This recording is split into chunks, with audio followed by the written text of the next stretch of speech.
L'affaire avait créé l'émoi au sein de l'opinion. Décembre 2020, un homme d'affaires expatrié fait irruption sur un lotissement accompagné d'un bulldozer et fait démolir un jardin d'enfants au quartier Lalala dans le 5e arrondissement de Libreville. Autre fait, une Gabonaise et sa famille, installée depuis de nombreuses années à Ngondje dans la commune d'Akonda, héritent d'une parcelle de terrain léguée par sa défunte mère. La dame entre en contact avec un entrepreneur d'origine ouest-africaine en vue de la construction d'une maison. L'homme d'affaires va se retrouver propriétaire du terrain de cette famille grâce à son influence et à sa puissance financière.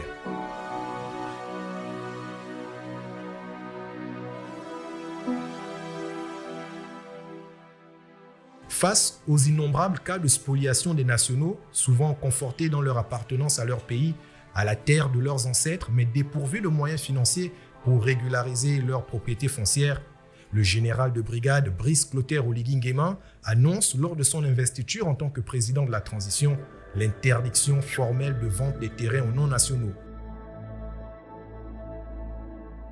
Peuple gabonais, aujourd'hui, les temps heureux rêvés par nos ancêtres arrivent enfin chez nous.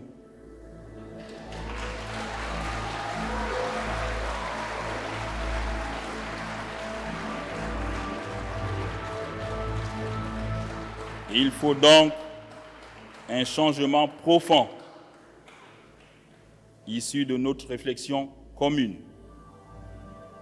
C'est pourquoi j'instruis déjà le futur gouvernement à réfléchir sans délai sur les mécanismes à mettre en place afin de réviser les lois du foncier en République gabonaise.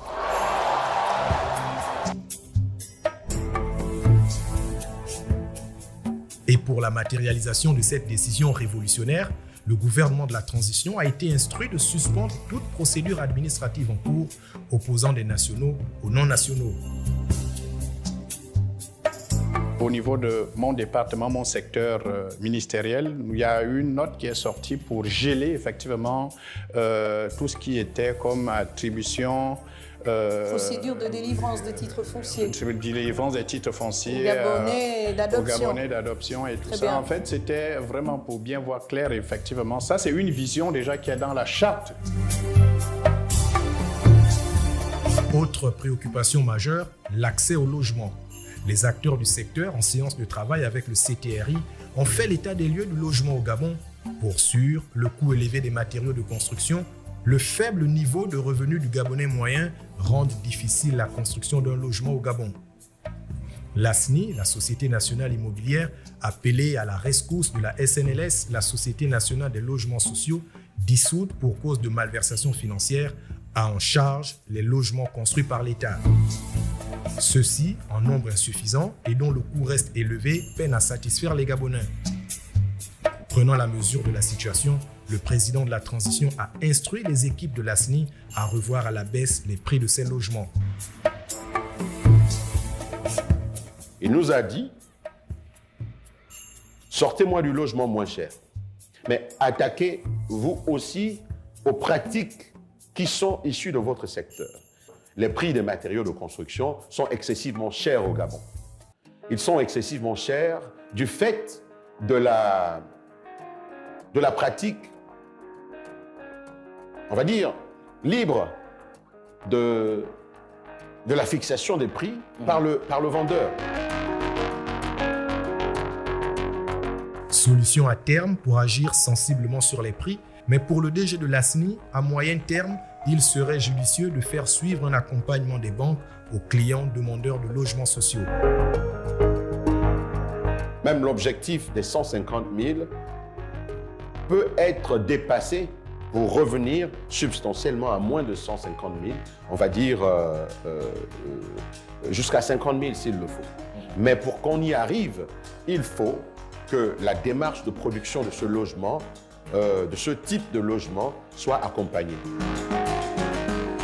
Libreville comporte des quartiers dans lesquels le développement anarchique des constructions de logements occasionne des tragédies au passage des intempéries.